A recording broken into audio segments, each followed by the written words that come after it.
Yes, right. Very good. Very good.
Good morning. Welcome to the Community Church of Chapel Hill Unitarian Universalist. I'm Don Katahdin, and I'm a member of the Worship Associates Ministry. I especially want to welcome any visitors or newcomers to our church and to call your attention to the special note for you, welcome guests and newcomers, on the back side of the order of service. I would also like to welcome those of you attending online. Lyrics to hymns and all elements of the service may be found on the screen, and a complete order of service, including this week's announcements, is available via the link in the Sunday morning email and on the church website. Our in-person Sunday social will be held immediately after the service. However, we have a congregational meeting immediately after the service. So we ask that all members stay here for the congregational meeting. And then that will be followed by a lunch reception in the Jones Building. Please turn off or silence any cell phones during our service to maintain a worshipful experience. Whoever you are, whomever you love, however you arrived at this beloved place, you are welcome here. Please stand in body or spirit for our opening hymn, number 1008, When Our Heart is in a Holy Place. It's found in the teal hymnal.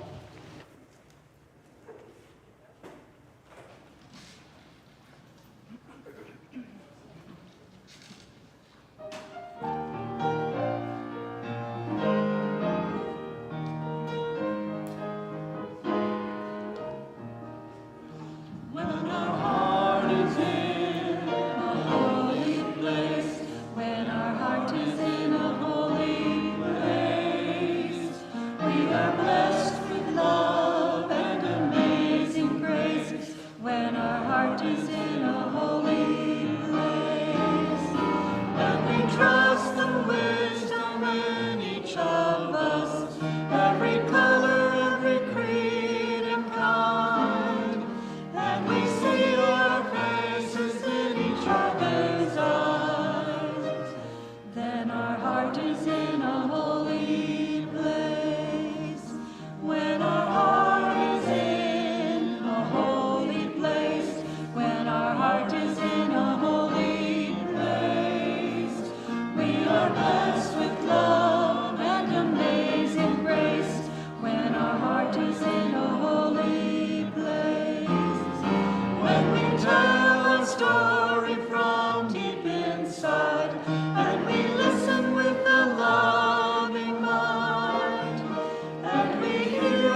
when our heart is in a holy place, when our heart is in a holy place, when our heart is in a holy place, we are blessed with love and amazing grace, when our heart is in a holy place, when our heart is in a holy place.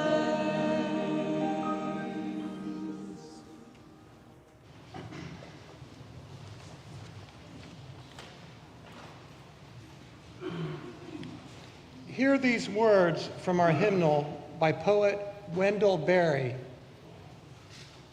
We clasp the hand of those that go before us, and the hands of those who come after us. We enter the little circle of each other's arms and the larger circle of lovers whose hands are joined in a dance, and the larger circle of all creatures passing in and out of life, who move also in a dance, to a music so subtle and vast that no ear hears it, except in fragments. Come, let us worship together.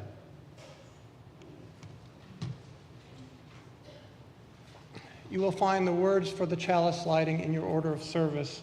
Please join me in reading them if you wish to do so. May the light of this chalice give light and warmth to our community, and may we feel the warmth spread from our circle to wider and wider circles until all know they belong to the one circle of life.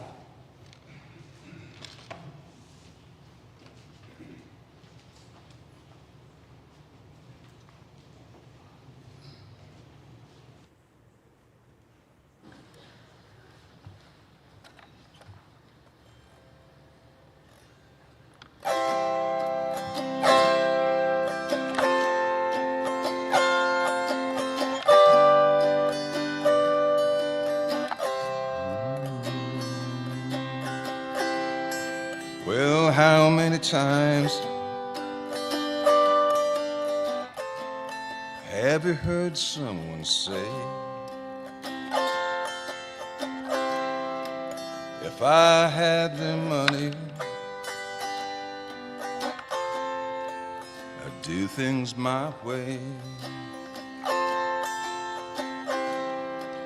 How little they know it's so hard to find one rich soul in 20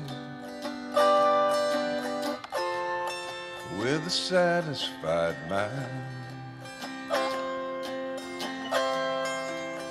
Once I had money and fortune and fame, I had everything to win in life's game. One day it happened, I lost every dime, but I'm better by now. Satisfied mind.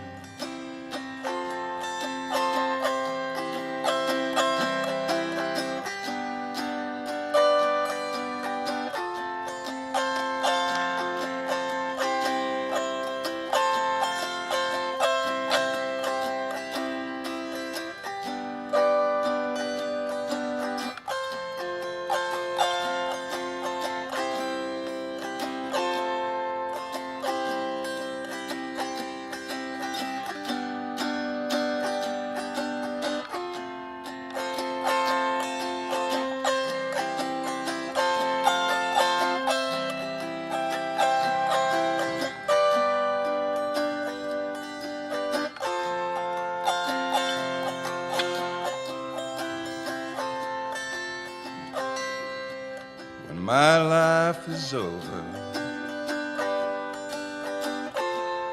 and my time has run out. My friends and relations, I'm gonna leave them no doubt. But one thing's for certain, when it comes my time, I'm gonna leave this old world with a satisfied mind. I'm gonna leave this old world with a satisfied mind.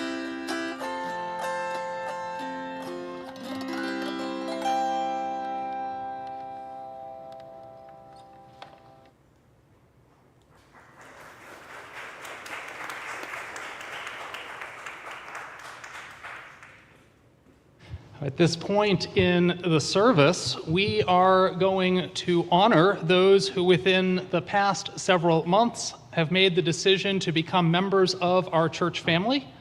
The peoples whose names we're about to call have taken the Exploring Membership book and have taken the Exploring Membership class and signed the membership book. And so new members, as Rachel is coming up, as Rachel calls your name, or even if you know your name's about to be called, you can come forward and line up across the stage. Rachel, let's call the names.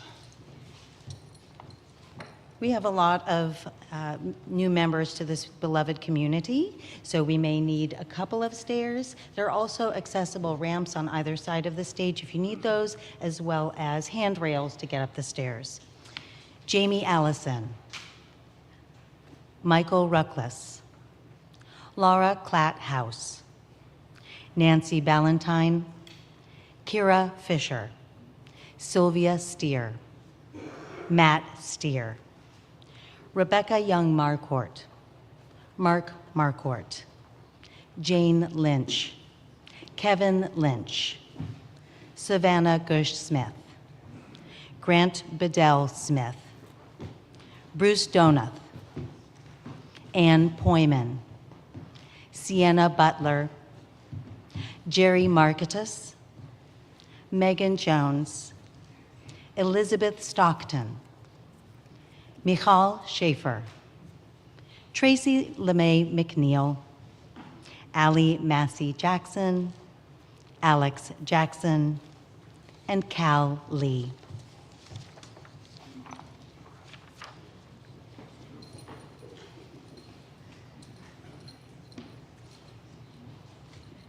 There's room over here also if you'd like. You can come over there, wherever works.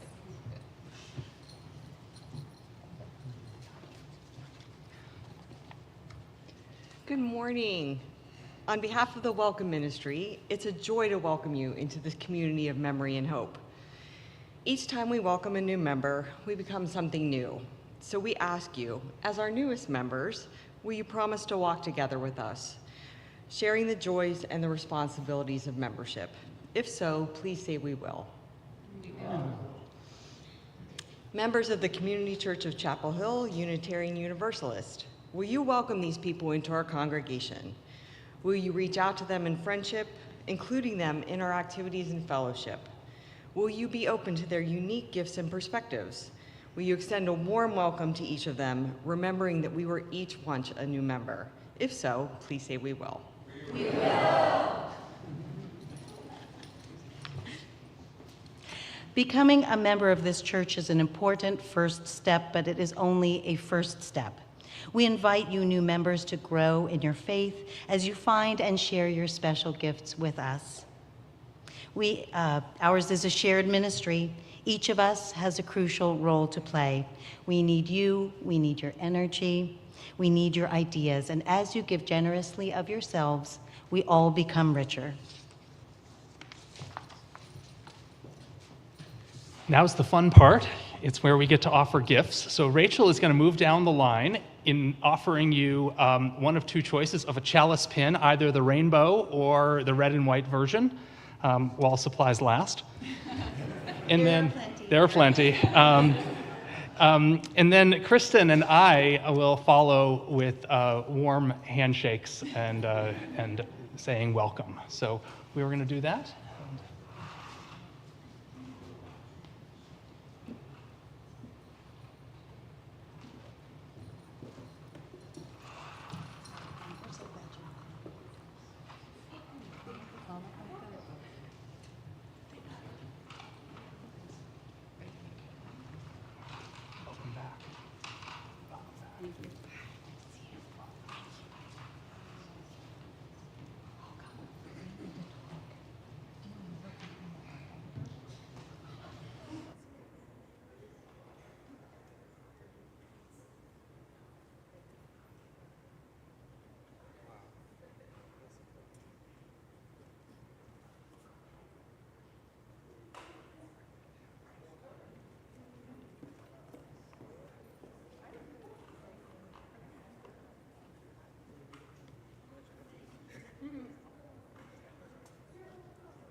So now let us take a moment to applaud and give gratitude for our newest members of the church.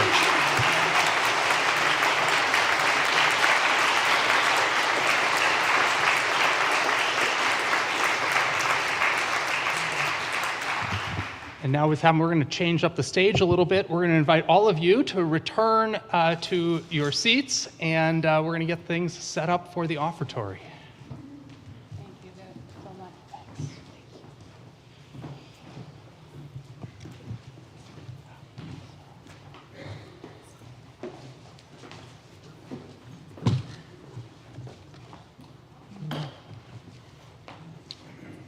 Freely have we received gifts that minister to our needs of body and spirit. Gladly we bring to our church and its wide concerns a portion of this bounty. If you wish to donate online, there is a QR code on the back of the order of service, and there is information on the church's website. We will now receive the morning offering.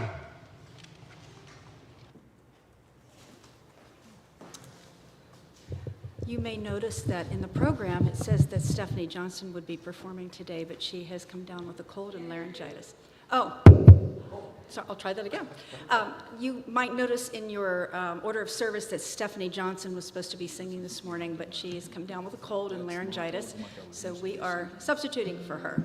Feel free to sing along on the chorus with us.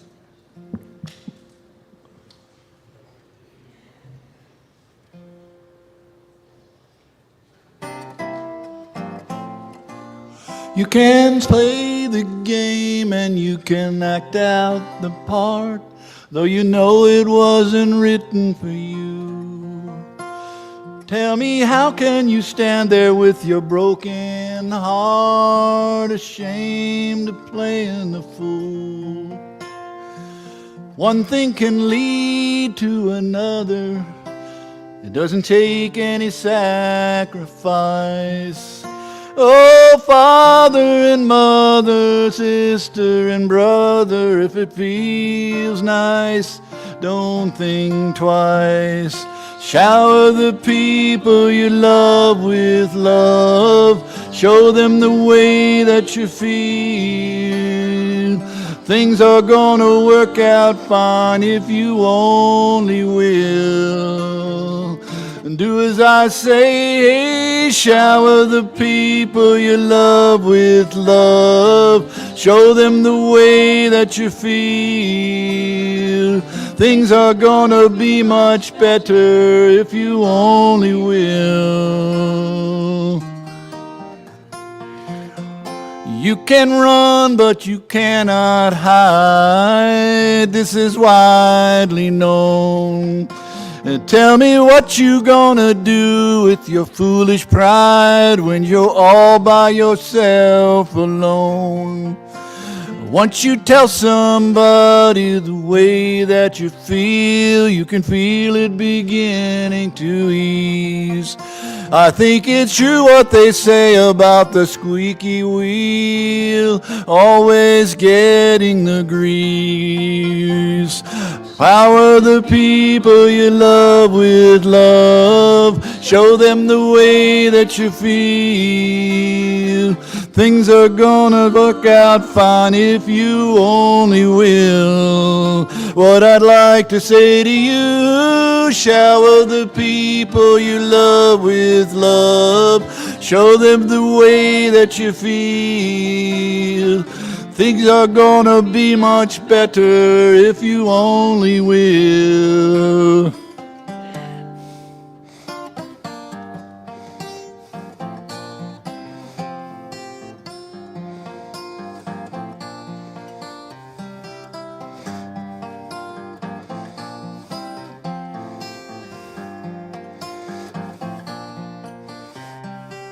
Shower the people you love with love. Show them the way that you feel. Shower the people you love with love. Show them the way that you feel. You'll feel better right away. It don't take much to do, lose your pride. Shower the people you love with love. Show them the way that you feel. They say in every life, they say the rain must fall, just like the pouring rain. Make it rain. Make it rain. Love, love, love is sunshine. Make it rain. Love, love, love is sunshine. I guess things are gonna work out fine if you only will.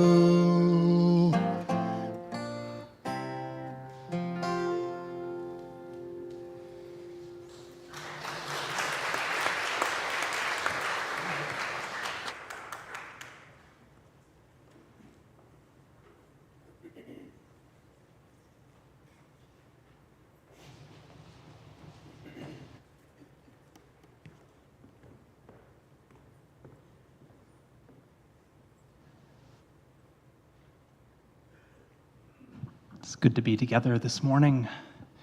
Each Sunday, most Sundays, we hold a time in our service for sharing the joys and the sorrows that we bring with us into this community. It's during this time, if you've come this morning with either an especially significant personal joy or an especially significant personal sorrow, that you're invited to come forward, place a stone in the bowl, speak your name, and briefly share your joy or your sorrow. Let us enter into this time of tenderness and trust.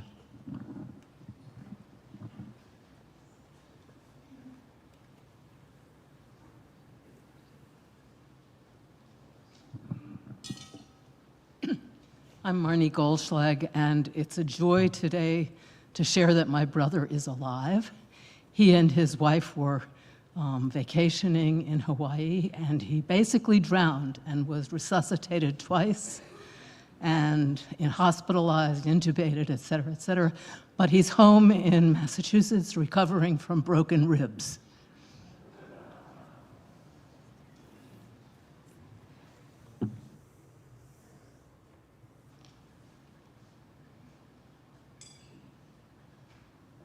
Good morning. I'm Britton Beasy. I have a significant joy in that this coming Wednesday, my husband and I will be celebrating 25 years of marriage.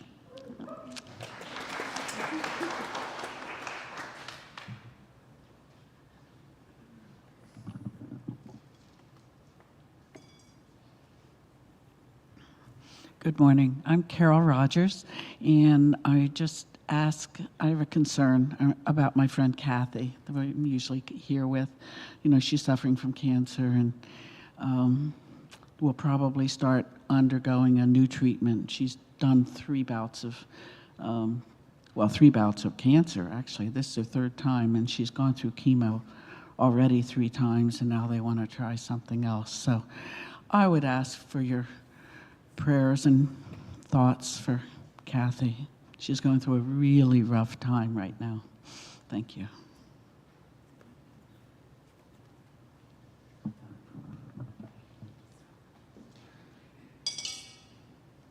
Hi, everyone. I'm Heather O'Connor. I've got 2 great joys to share. The first is last Sunday, I couldn't share that my son, Davis Gottschalk, who's in the sound booth, and he's very embarrassed, turned 16, and we're just incredibly happy for him and proud.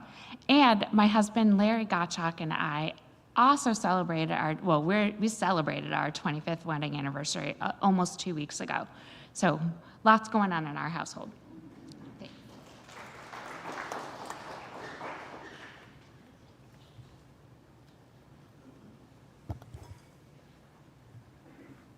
I'm Connor Hall, and late last week, my brother had an accident at work and tore his patellar tendon in his knee, so we'd appreciate your thoughts for his happy healing.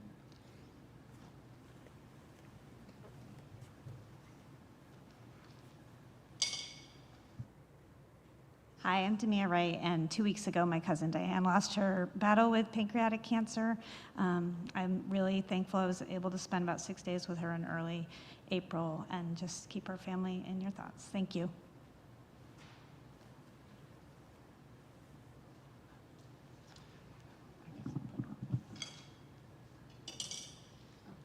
I'm Jess Walden Gray, and my little sister had a baby a week and a half ago, who we're going to go see in Chicago after the school year ends, because I'm a teacher. So that's it. We're really excited.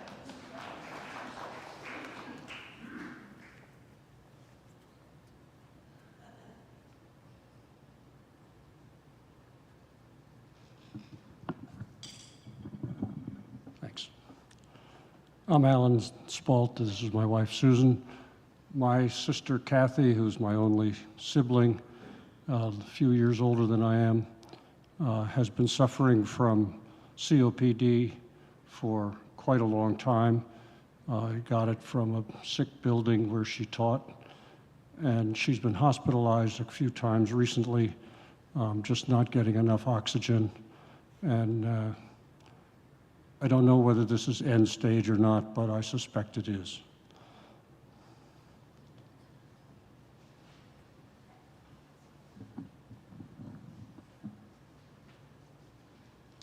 Good morning. I'm Charles Lee.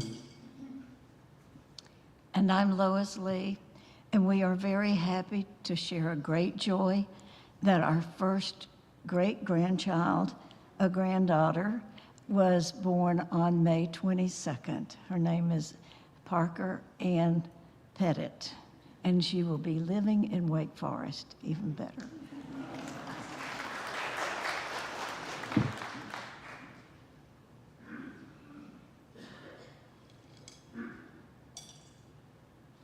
I'm going to be honest, I'm surprised I did that. I was going up here thinking I wouldn't. Hi, I'm William Brown. I'm going to be selfish and give both a sorrow and a joy. My joy is I'm here with my mom, and she's being celebrated for joining the community. I'm very happy for her. My sorrow is my grandfather is starting to lose his battle with cancer, and although it's an honor, he's chosen me to carry the casket, and I don't know if I'm fully ready for that yet, and thinking that, it's going to be the final time that I've seen him is kind of rough, and it's starting to sink in.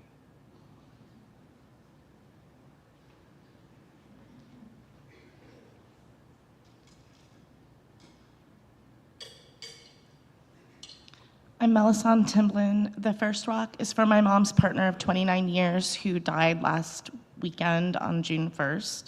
He's been an important part of our life for more than half of mine, and we're sad that he died. And the second one is that I am personally brokenhearted to see so many people of conscience remain silent in the face of what's happening, especially in California and New York this weekend.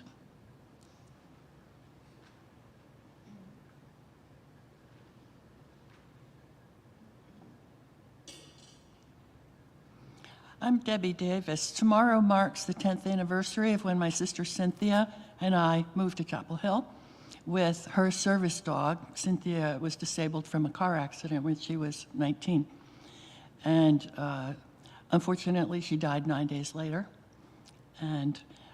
But to now, the dog, Gio, is almost 15 years old. And he was bitten by a copperhead a couple days ago. And so he's having a hard time. And the joy that I feel is that my daughter Sylvia and her husband have been such a huge help. Sylvia was recognized here this morning, and Matt is home with the dog.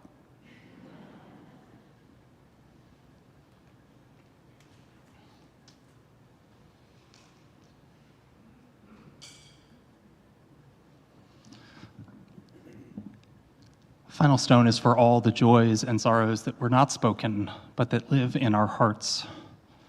I would invite you to join with me in a few moments of prayer and meditation. Spirit of life, source of our being and our becoming, we gather amidst the joys and the sorrows,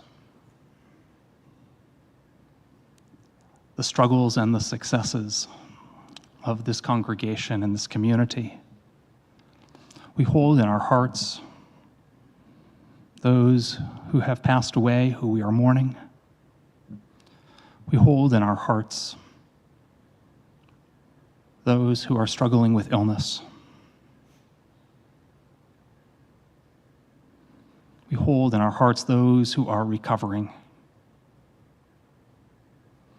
We give thanks. Thanks for new grandchildren and great-grandchildren. Thanks for new members of this community. Thank you for the opportunity to practice our values, to speak out against injustice.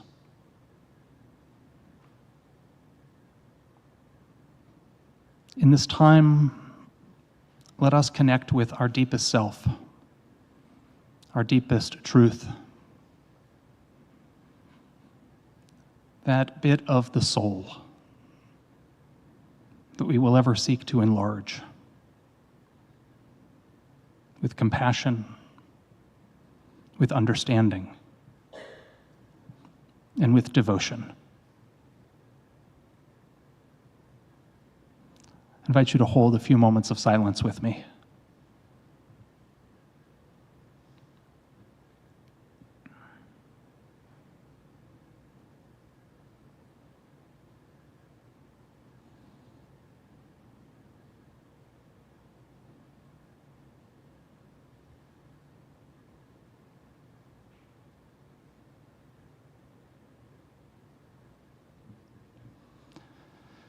Amen. And I invite you to join with me in our sung meditation. It is called A Meditation on Breathing, number 1009 in the Teal Hymnal. And we'll be led on how we're going to sing it.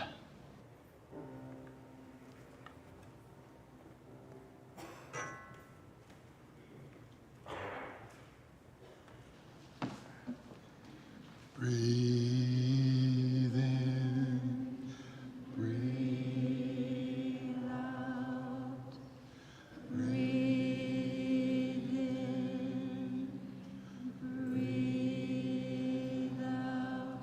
When I breathe in, I breathe in peace. When I breathe out, I breathe out love. When I breathe in, I breathe in peace. When I breathe out, I breathe out love. When I breathe in, I breathe in peace. When I breathe out,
So it's kind of a tradition that on the Sunday of our congregational meeting, I like to do a little bit of reflection on us as a congregation and kind of where we are. Last Sunday, we said goodbye to Jen, our fabulous intern minister for the past 2 years. Jen actually texted Marion a couple days ago with pictures of Franklin and Taryn on their honeymoon in Tokyo. And they're staying with McCall and Jen there. I remember that when Jen first came here, she told us that when she had told her seminary professors that she would be interning in Chapel Hill, they had given her an assignment. Tell us how the secret sauce is made. That's what they said.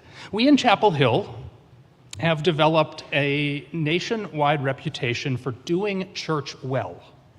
We were and are growing at a time when so many churches are declining. We've remained vibrant community during the pandemic, when so many congregations became dormant.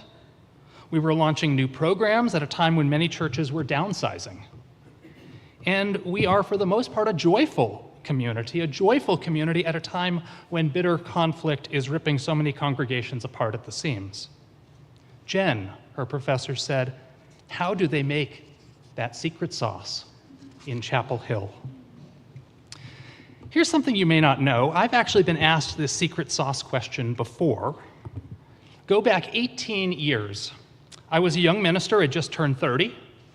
And in my first 4 years of ministry, the church I was serving was one of the fastest growing churches in Unitarian Universalism. A few weeks after my 30th birthday, my phone rang. It was the president of the Unitarian Universalist Association. Thom, Bill said, we've identified you as one of the leading ministers in our movement who knows how to grow congregations. We're planning a summit and want to invite you. Are you in?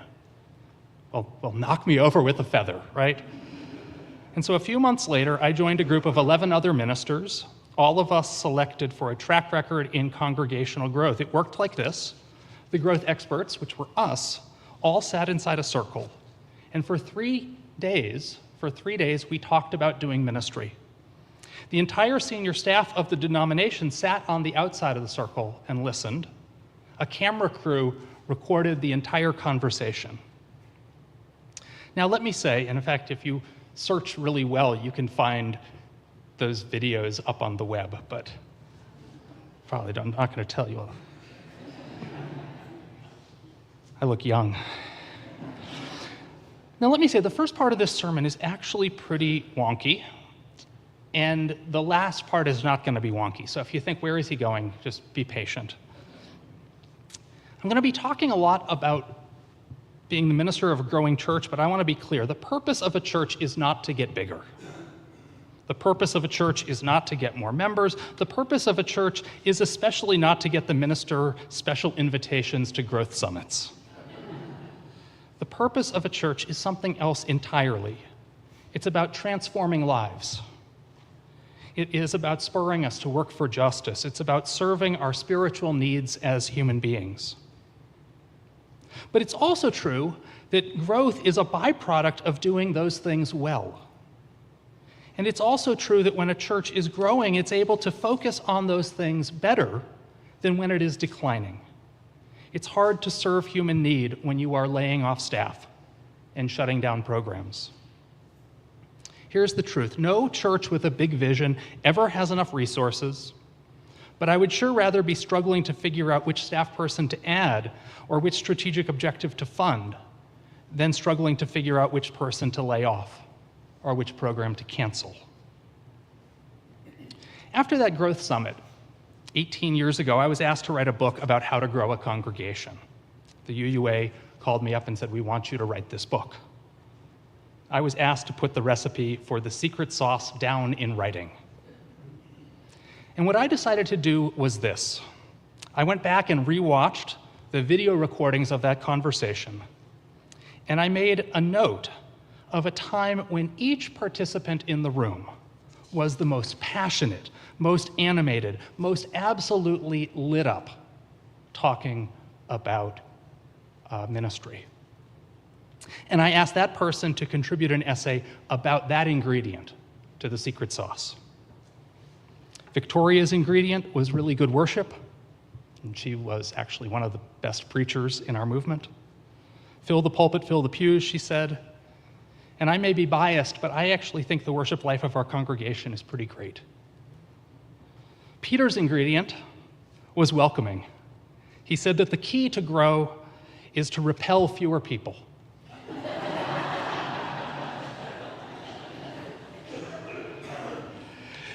This is an area where our congregation really excels. One of the new members whose name Rachel said this morning actually spent several months last year visiting Unitarian Universalist congregations up and down the East Coast, and came back and told us that no other place she visited was as welcoming as this place. Christine's ingredient was innovation, a culture of flexibility and creativity.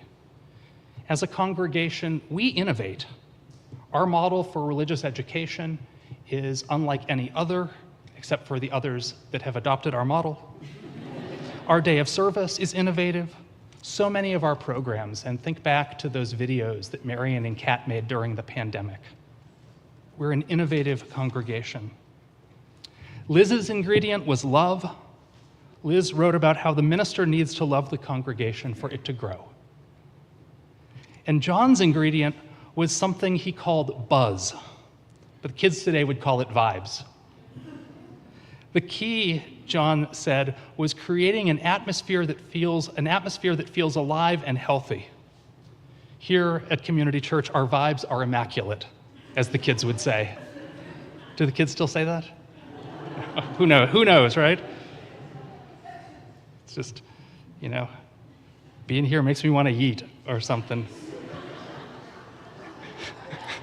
Yeah, I've got a thumbs up, all right.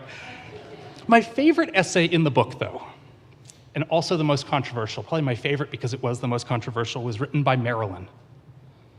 During the course of Marilyn's ministry, Marilyn's congregation had tripled in size and had become one of our very largest. The secret ingredient Marilyn chose to write about was power.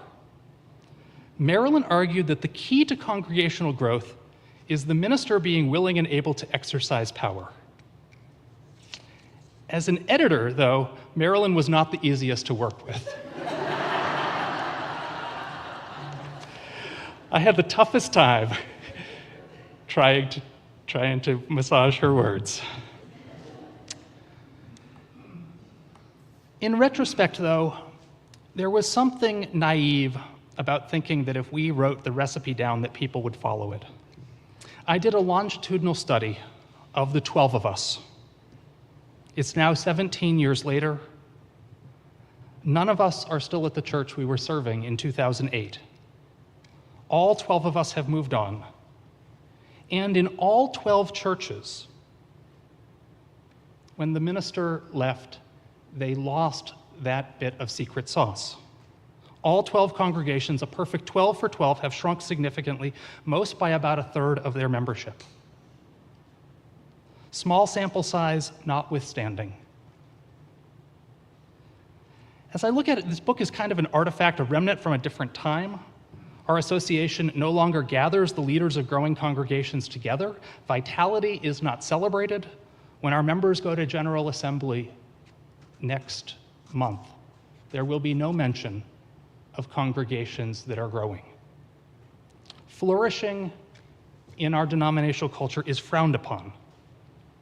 The same professors who asked Jen to find out what's in the special sauce later advised her not to talk too much about her internship because it would make others jealous and resentful. Sorry to kill the vibe.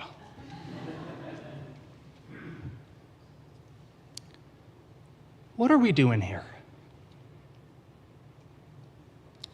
Amidst the destruction of late-stage capitalism, amidst this time of corruption and authoritarianism, amidst the dehumanisms of racism and xenophobia and patriarchalism, why bother to care? Why bother to care about a little church like ours if it's having a good run?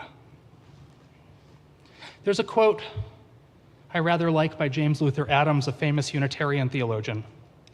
Adams said, "Life is just the chance to grow a soul." Life is just the chance to grow a soul.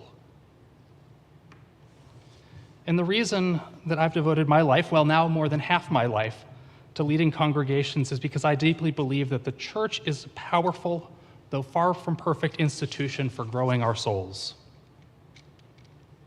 Now, I'm not a brain surgeon or a brain scientist, but there's actually a field of brain research into what's called neurotheology, which is the impact of spiritual practices and religious experiences on the brain.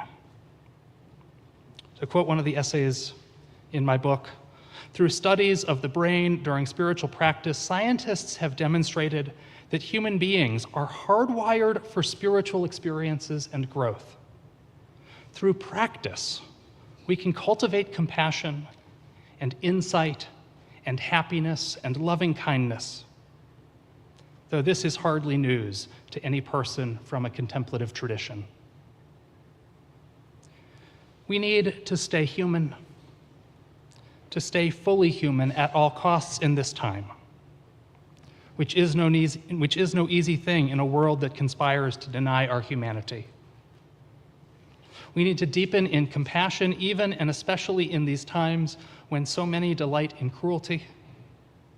We need to deepen our insight, even and especially in these times when ignorance is celebrated. We need to practice loving kindness, even and especially when we are told to turn to callousness. And perhaps most importantly, we need to cultivate and protect and defend the joyfulness in our lives, even and especially when there is so much that makes us concerned.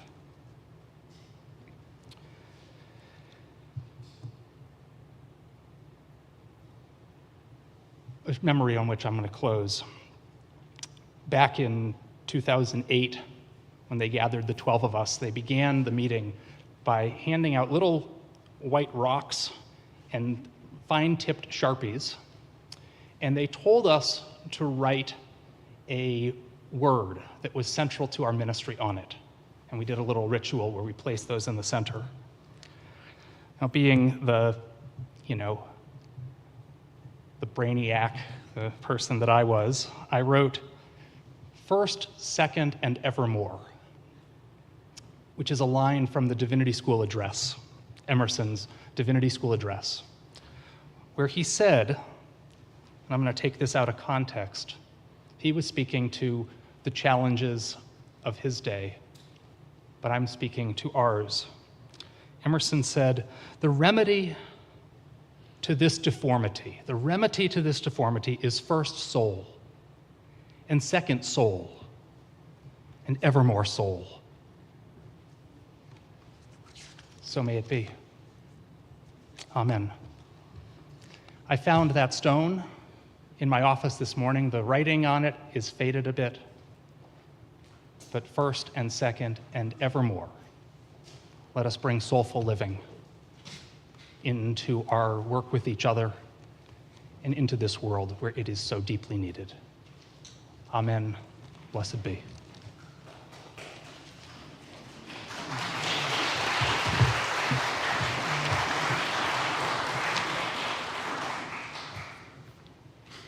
Please stand in body or spirit for our closing hymn, number 121. 131, okay. Oh, what is that? Okay, thank you for correcting that. Yeah, Love Will Guide Us. It can be found in the gray hymnal. Okay.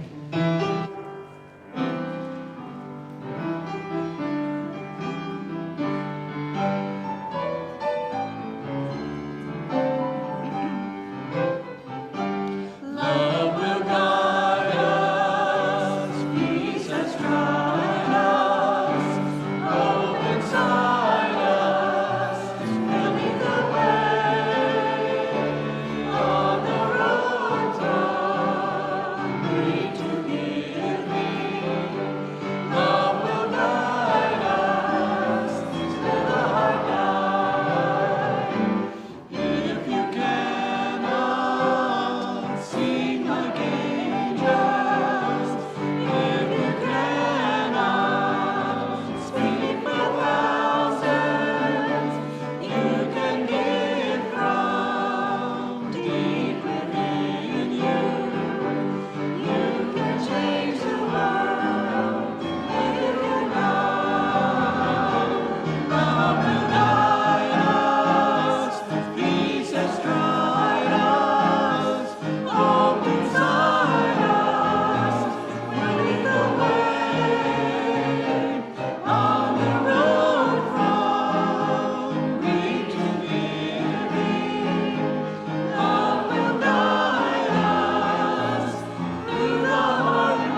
palace are in your order of service.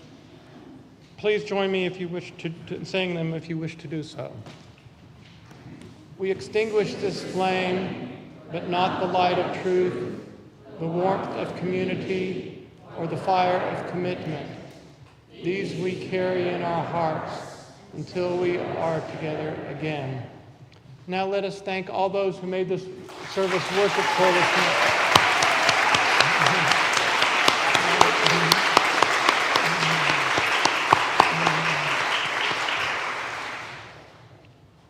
Please join in singing Shalom.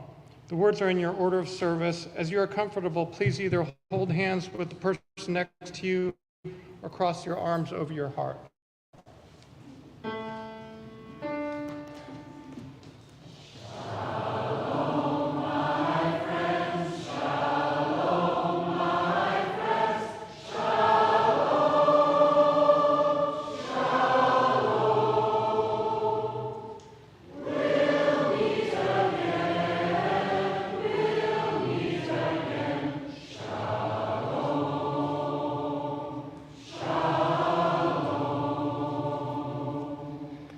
We would invite members to please remain, and we're going to transition into our congregational meeting. You've got the